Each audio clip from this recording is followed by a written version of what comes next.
The morning sunlight streamed through the kitchen window, glinting off the photo frames that lined the counter. Snapshots of a lifetime I'd worked hard to build. Every picture told a story. My late husband's tired smile after a long shift, my son Mark's graduation, his wedding day, and finally, my first grandchild in my arms. That morning I was sipping tea, lost in the warmth of nostalgia, when I heard it, the sound of my car engine roaring to life outside. My heart skipped. I hadn't given anyone permission to take it. I rushed to the window, only to see my son Mark, standing beside a young man with a clipboard. The man was grinning, holding a set of keys.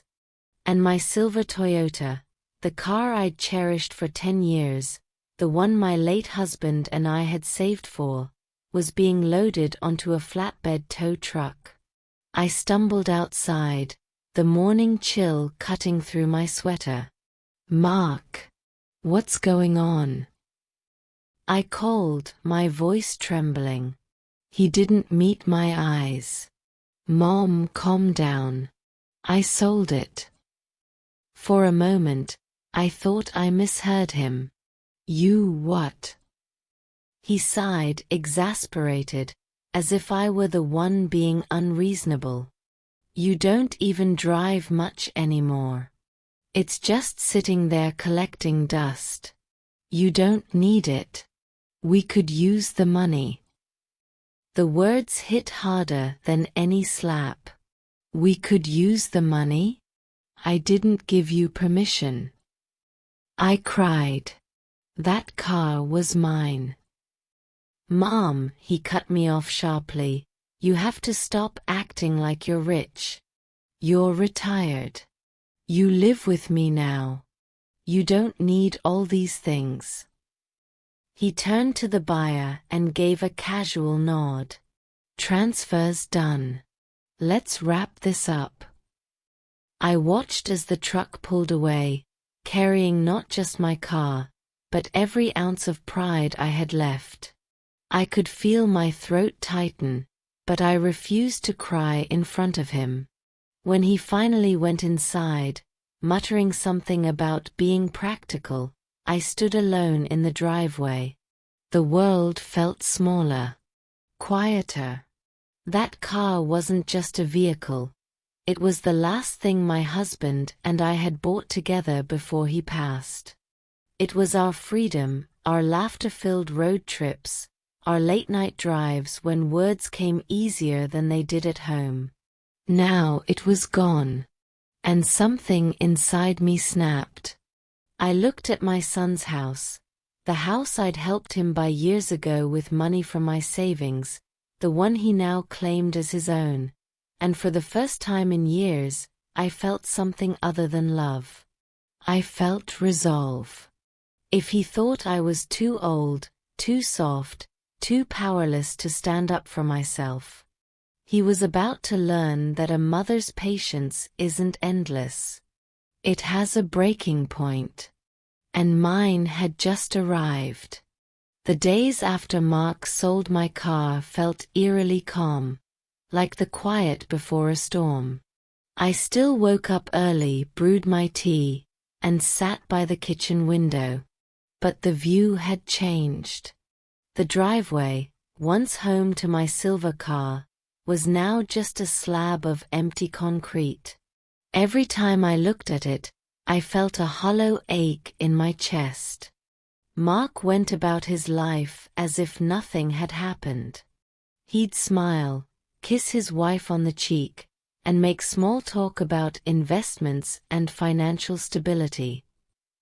I noticed how he'd stopped mentioning the money from the car sale, which told me exactly what I needed to know. It was already gone.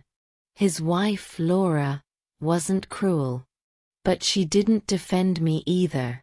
She had learned to keep quiet, and I didn't blame her.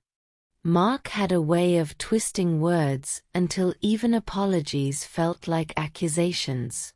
That night, as I lay in bed, my mind wouldn't rest. I thought about everything I'd given him, the house down payment, the car when he first learned to drive, the countless times I'd bailed him out of debt. He always promised to pay me back, but his promises were like soap bubbles, beautiful until they burst. Now, he had the audacity to call me a burden.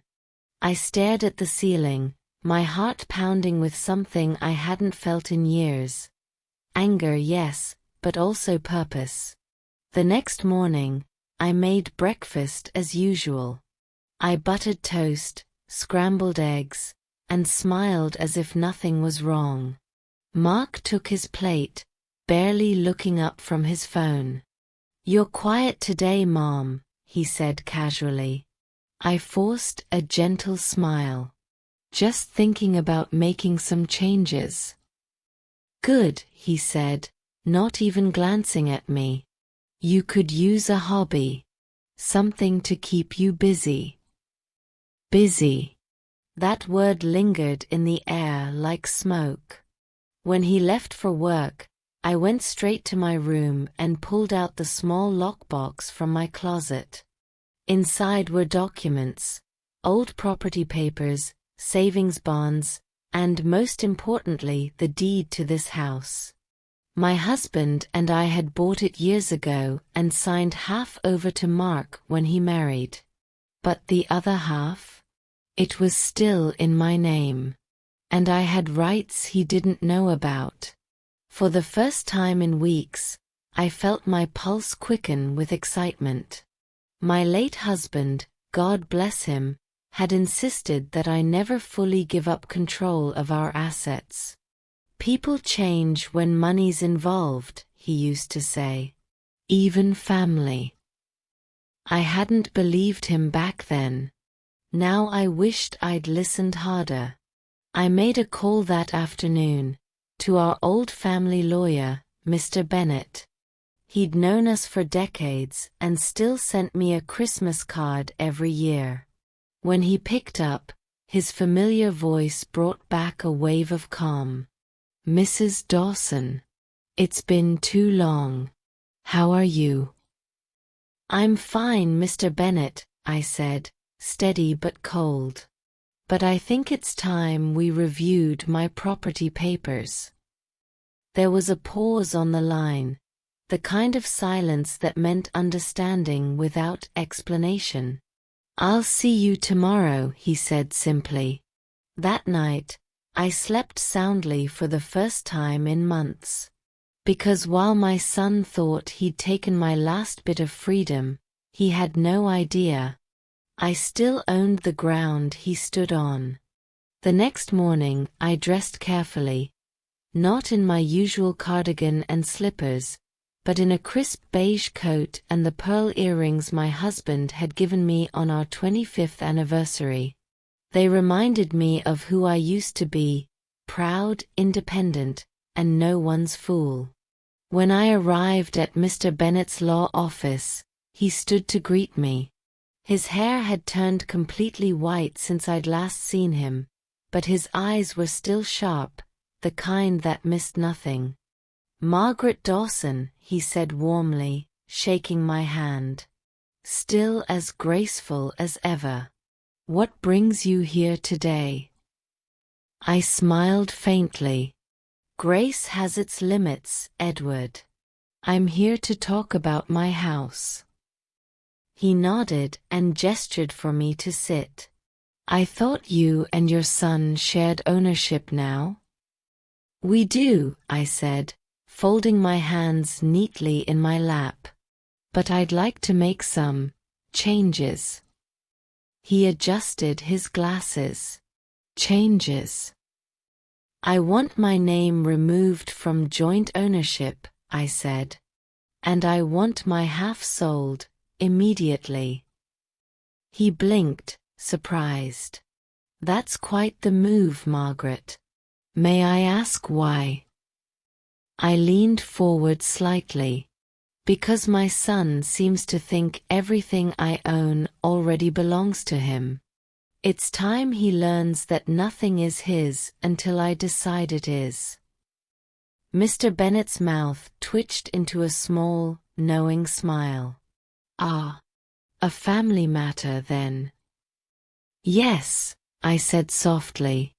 "A lesson in humility." He nodded. "I'll handle everything discreetly. You'll receive the proceeds directly into your personal account. He won't know until the papers are filed." Relief washed through me like warm sunlight. For the first time since Mark sold my car, I felt power returning. Quiet, controlled, deliberate power. After signing the initial forms, Mr. Bennet leaned back in his chair. "You know, Margaret, your husband always said you had more steel in you than anyone gave you credit for." I smiled. He wasn't wrong. When I left the office, the wind was brisk but refreshing. I walked past a small cafe and stopped for a coffee, something I hadn't done in months. As I sat by the window, I pulled out my notebook and began to write. Step 1. Secure my share of the house. Step 2. Make my next move count. By the time I returned home, Mark was already there, watching television with his feet on the coffee table. He barely looked up when I walked in. "Where'd you go?" he asked. "Just out," I said simply. He shrugged. "Hope you're not wasting money. Remember, we've got bills." I smiled to myself, a small, secret smile. "Don't worry, dear. I'm making sure the bills will be taken care of soon." He didn't notice the shift in my tone. He didn't even glance my way. And that's when I knew he still underestimated me. That would make what came next even sweeter. Because the next time he walked through this door, thinking it was his house, he'd be in for the surprise of his life. That night, the house was too quiet, the kind of silence that hums in your ears until you start to hear your own heartbeat. I sat on the edge of my bed, clutching the photo frame of my late husband, Peter. The glass was cracked from when my daughter, Emily, had knocked it over earlier during our argument. She hadn't even noticed. Or maybe she had, and just didn't care. I traced my fingers over the broken glass, whispering, "She used to be so kind, Peter. What happened to our little girl?" The wind rattled against the old window panes, and I could smell the faint scent of rain coming. My body ached, not just from age but from disappointment, that kind of ache that starts in your chest and spreads everywhere else. Dinner had been silent earlier. Emily scrolled through her phone while her husband, Ben, muttered about work. My granddaughter, Lily, the only ray of warmth left in this house, kept glancing at me, her eyes filled with the same confusion I once had at her age, the confusion of love met with coldness. When I got up to place the cracked photo frame back on the dresser, my hands trembled. I could still hear Emily's voice echoing in my head, "You make everything harder for us, Mom. Maybe it's time you thought about moving to a home. Somewhere that can take care of you." I thought home meant family. But apparently, that word had changed. Outside, thunder grumbled softly. I walked into the hallway, the lights dim and flickering, and overheard Emily and Ben whispering in their bedroom. My heart clenched as I heard my name. "She's just sitting there, Ben. All day. We can't live like this forever." "I know," he replied, "but she's your mother. We can't just throw her out." "Then what? We wait until she falls and breaks something? We're already paying for everything. I just want my life back." I stood frozen in the dark, tears running silently down my cheeks. For years, I'd sacrificed every comfort to raise Emily, work 2 jobs after Peter died, and keep food on the table. And now, I was a burden. I quietly stepped back into my room and closed the door. The rain had started, tapping softly against the window. I looked around at my few belongings, a couple of dresses, some letters from Peter, and a jar of coins I'd saved from my small pension. That night, I made a decision. If I was such a burden, I would no longer weigh anyone down. But before leaving, I would remind my daughter who I really was. Not the weak, silent woman she pitied, but the one who built her world brick by brick. I took out a small notebook and began to write. To my daughter Emily, I started. Since you no longer see me as a mother, let me show you what a mother truly is. Outside, lightning flashed, and for the first time in years, I smiled. By morning, the storm had passed, but the sky still hung heavy with gray clouds, like the world itself was waiting for something. I sat on the edge of my bed, suitcase open, carefully folding my clothes with steady hands. Every rustle of fabric echoed through the small room, each sound a goodbye I hadn't spoken yet. I wasn't angry anymore. Not the kind of anger that burns. This was colder. A still, calm ache that told me it was time. On my dresser, the cracked photo of Peter watched over me. You'd be proud of me today, I whispered, fastening the suitcase shut. I'm finally standing up for myself. In the kitchen, I heard Emily moving around, clinking cups and sighing, the way she always did when she wanted to make sure everyone knew she was frustrated. I could picture her, messy bun, eyes half tired, half irritated, still in her robe, as if I were the one weighing down her mornings. When I stepped out of my room, suitcase in hand, she looked up sharply. "What are you doing with that?" she asked. "Packing," I said simply. "You've made it clear this house doesn't have room for me anymore."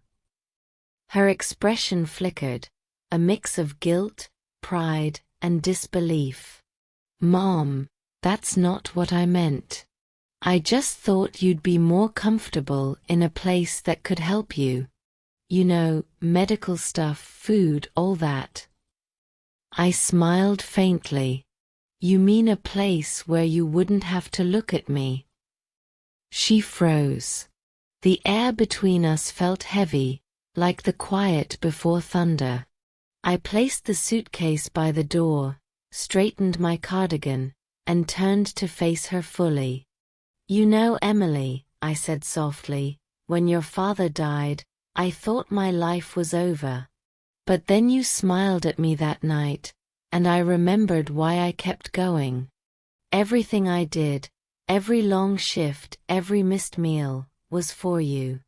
And now when you look at me, all you see is inconvenience." Her lips parted, but no words came out. Maybe she wanted to apologize. Maybe she wanted to justify herself. But I didn't wait to find out. Instead, I reached into my purse and placed a folded piece of paper on the counter. "This is for you," I said. "Read it after I leave." She glanced down, frowning. "What is it?" "A reminder," I said, "that sometimes the people you take for granted are the ones holding your life together." Then I walked out the door.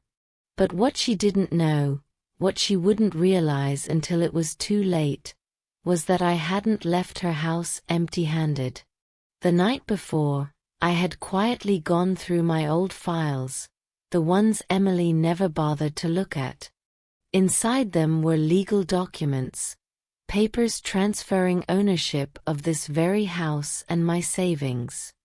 Papers I had rewritten long before Peter died, naming one person as the rightful heir. And it wasn't Emily.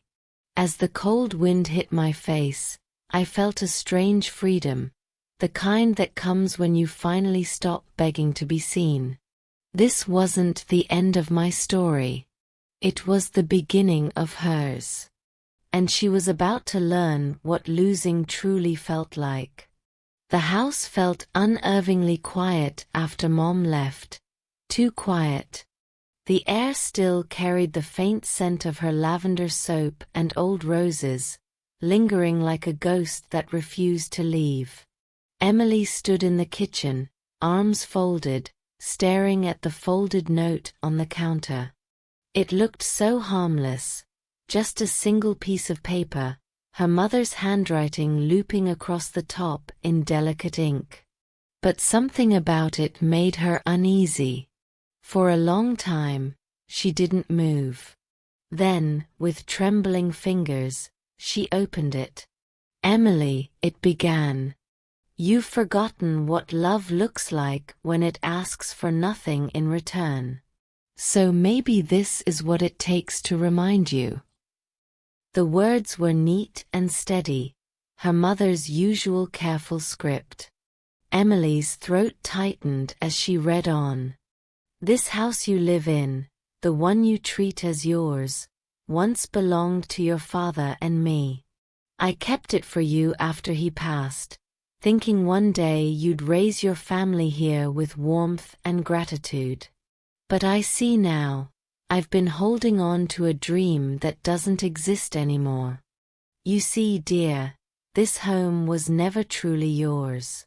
Legally, it hasn't been for quite some time. I made changes years ago, before you married, before you stopped visiting, before you started calling me a burden. The house now belongs to someone else, someone who still knows what family means. You'll find out soon enough. As for my savings, don't worry. I used them wisely, to make sure the rest of my life is filled with kindness, not convenience. You'll never have to worry about taking care of me again. I've seen to that. Be kind to your son. He deserves better than the woman you've become."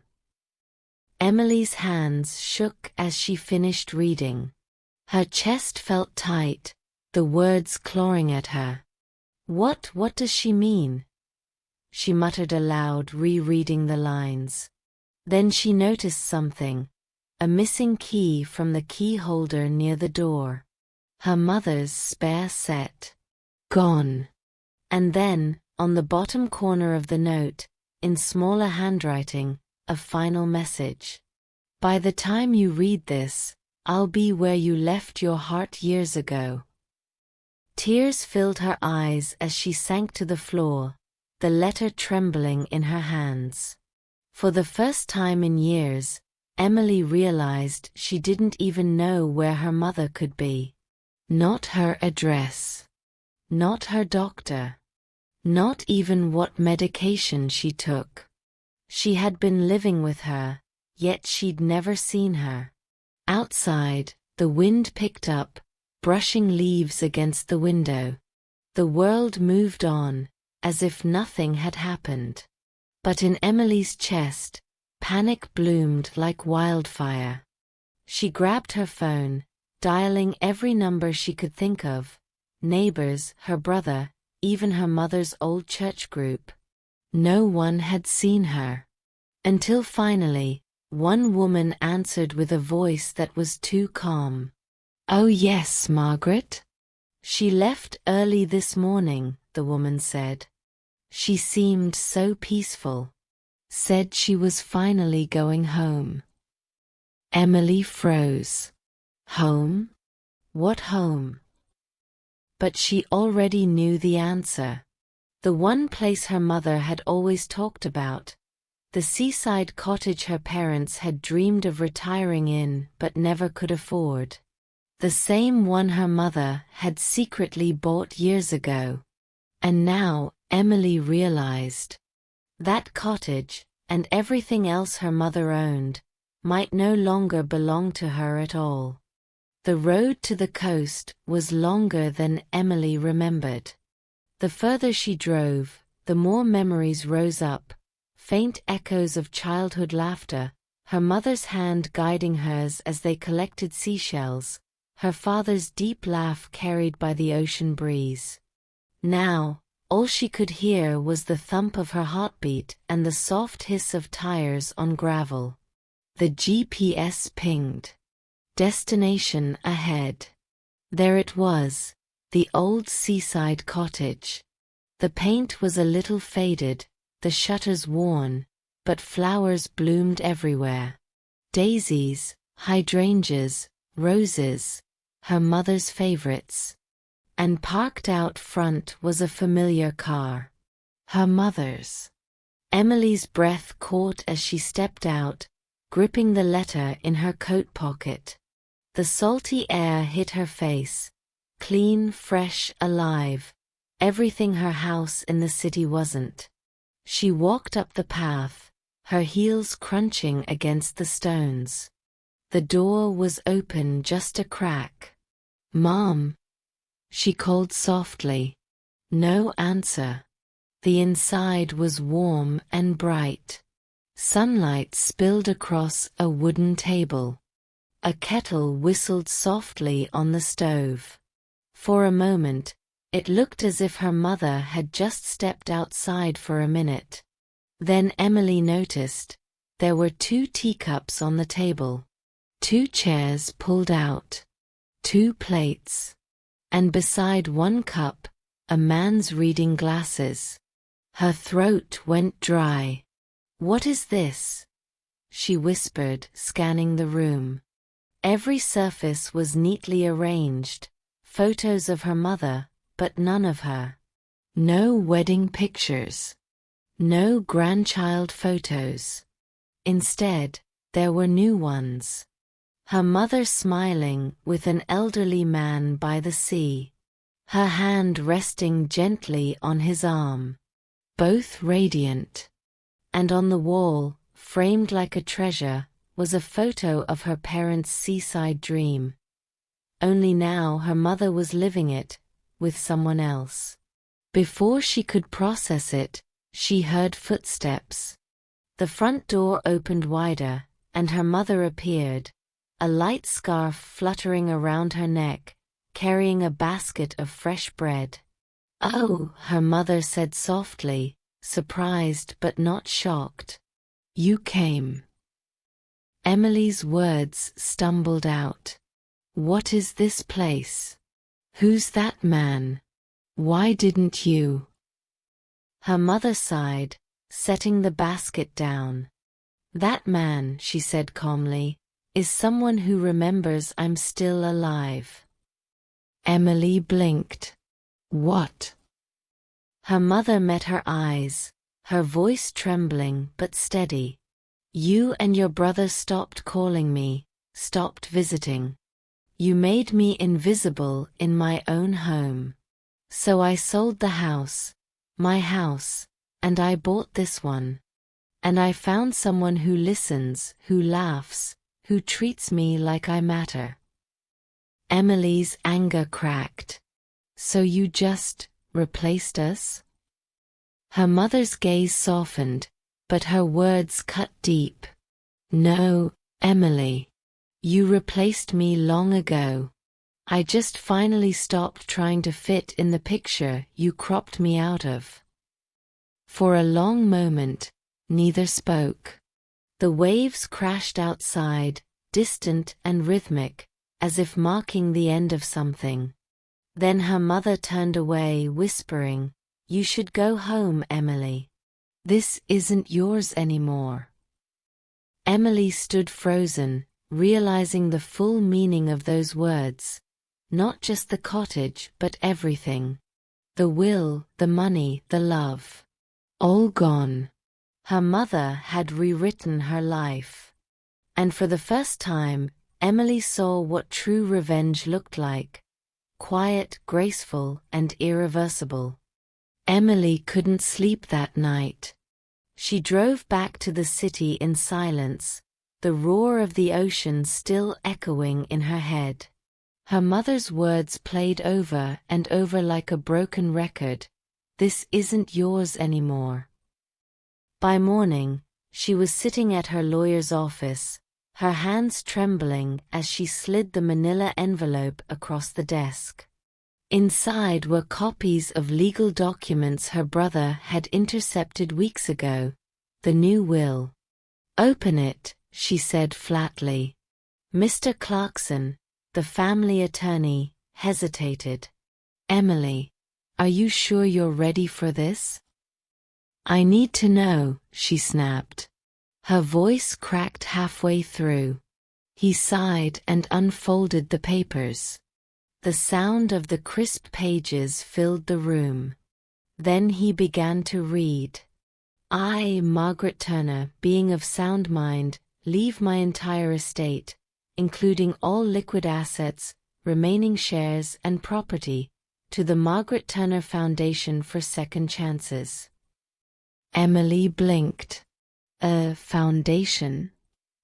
"Yes," Mr. Clarkson said quietly. "Your mother started it a few months ago. It's meant to help elderly women who've been financially manipulated or abandoned by their families. She said she wanted to give them a new beginning." Emily felt like the air had been sucked out of the room. "So she gave it all away? Everything?" Mr. Clarkson nodded slowly. "Except for one small account. It's yours." Her heart skipped. "Mine." He slid a small envelope toward her. Emily tore it open. Inside was a handwritten note. "Emily, you once said I didn't need money to feel loved. You were right, I don't. But I do need respect. Maybe, when you find it in your heart, you'll understand why I did this. The account I left you holds something worth more than money. Time to change. Use it well. Mom." Emily's hands trembled as she pulled out a check. It wasn't much, just enough to live on for a few months. Nothing compared to the fortune she'd expected. But the words, those words stung deeper than any financial loss. She thought of all the times she'd ignored her mother's calls, all the times she'd rolled her eyes when she offered advice. And now, that same woman, the one she dismissed as old-fashioned, had left behind a legacy that would outlive them all. Tears burned down Emily's cheeks. She didn't want revenge, she whispered. She wanted peace. Mr. Clarkson nodded. "She told me once, revenge fades, but change lasts forever." Emily rose slowly, clutching the letter to her chest. Outside, the city buzzed with life, but all she could feel was quiet. For the first time in her life, she realized her mother's strength hadn't been in her silence. It had been in her decision to walk away, rebuild, and forgive in her own way. As Emily stepped into the sunlight, she whispered to the wind, "I'll make it right, Mom. Somehow." But deep down she knew, some debts can't be repaid. Only learned from. Weeks passed, but sleep never returned to Emily. Her mother's letter had carved something deep inside her. Guilt, yes, but also a strange sense of awakening. For years, she had measured love by inheritance, affection by ownership. Now she realized how small that made her world. But Margaret's final words, "Use it well," haunted her. So she decided to find out exactly what her mother had done with the foundation. She drove back to the coast, this time not out of anger but curiosity. A brass plaque outside a small white building read, Margaret Turner Foundation for Second Chances. The name shimmered in the morning light. The place was humble, a renovated community center near the harbor. Inside, women chatted softly around tables. Some crocheted blankets. Others filled out job applications. One was teaching another how to use a computer. A volunteer at the front desk smiled warmly. "Can I help you?" Emily hesitated. "I'm Margaret Turner's daughter." The woman's eyes softened instantly. "Oh, your mother was a remarkable woman. She came here every day before she moved to the cottage. She didn't just fund this place, she built it." Emily's throat tightened. She did. She said she wanted women like her, forgotten by their families, to know they weren't done living yet. The words hit Emily like a tidal wave. She walked around the room slowly, touching the walls, the furniture. Every corner breathed purpose, love, and quiet strength, things she had failed to give her mother when she needed them most. In the center of the room was a photo of Margaret, smiling. Below it, a quote engraved in bronze. "It's never too late to choose kindness, even for yourself." Emily felt her knees weaken. She sank into a chair, tears rolling freely. "Your mother left something here for you," the volunteer said gently, handing her a sealed envelope. Inside was another note, written in her mother's familiar handwriting. "Emily, if you're reading this, you found your way here. That means there's still hope for you. I forgive you, not because you asked, but because I need you to forgive yourself. That's the only way you'll ever be free. Take what's left in your heart and give it not to me, but to someone who needs it more." A small key fell out of the envelope. "What's this for?" Emily asked softly. The volunteer smiled. "The apartment upstairs. Your mother insisted we keep it ready. She said it might belong to someone who needs a place to start over." Emily looked at the key, then back at the photo of her mother. The air felt lighter, warmer. She didn't deserve another chance, but her mother had given her one anyway. That night, as she lay on the bed in the small upstairs apartment, she whispered, "You were right, Mom. Money fades. But love, it keeps finding its way back." Outside, the sea whispered against the shore, steady and endless, like her mother's forgiveness. A year later, the seaside air felt different. The Margaret Turner Foundation had grown. What was once a modest community space had become a haven for dozens of women who'd lost everything: widows, grandmothers, survivors of neglect and betrayal. And at the heart of it all stood Emily. Not as a benefactor. Not as a penitent daughter. But as someone finally learning what it meant to give without expecting anything back. She spent her mornings teaching basic accounting to women starting small businesses, and her afternoons helping them draft resumes or fill out scholarship applications. Her laughter had returned, softer, steadier, though sometimes her voice trembled when she spoke about her mother. Each day, before opening the center, she'd pause at her mother's portrait by the entrance. "Good morning, Mom," she'd whisper, straightening the flowers beneath it. "I'm still trying to make you proud." The guilt had not vanished. It had simply transformed into purpose. That spring, a young woman named Claire joined the foundation. She was quiet, withdrawn, and broke, much like Emily had been when her world fell apart. Slowly, Emily took her under her wing, helping her find work, confidence, and hope. One afternoon, as they sat on the porch overlooking the waves, Claire asked, "How do you keep helping others after everything you went through? After losing so much?" Emily smiled faintly. "Because I realized I didn't lose everything. I just learned what really mattered." Claire frowned softly. "And what's that?" Emily looked out at the sea, sunlight reflecting like shards of memory.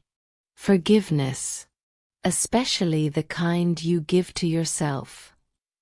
For a long moment, they sat in silence, the kind that healed rather than hurt. Later that evening, Emily received a letter. It was from Mr. Clarkson, her family lawyer. Inside was a document, an addendum to her mother's will. It seemed Margaret had left one final surprise. The seaside cottage, the one where it all began, was now listed under the foundation's name.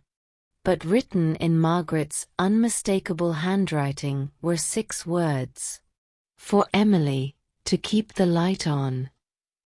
Emily pressed the letter to her chest, tears falling freely. She could almost hear her mother's voice in the sound of the waves, calm, steady, and forgiving.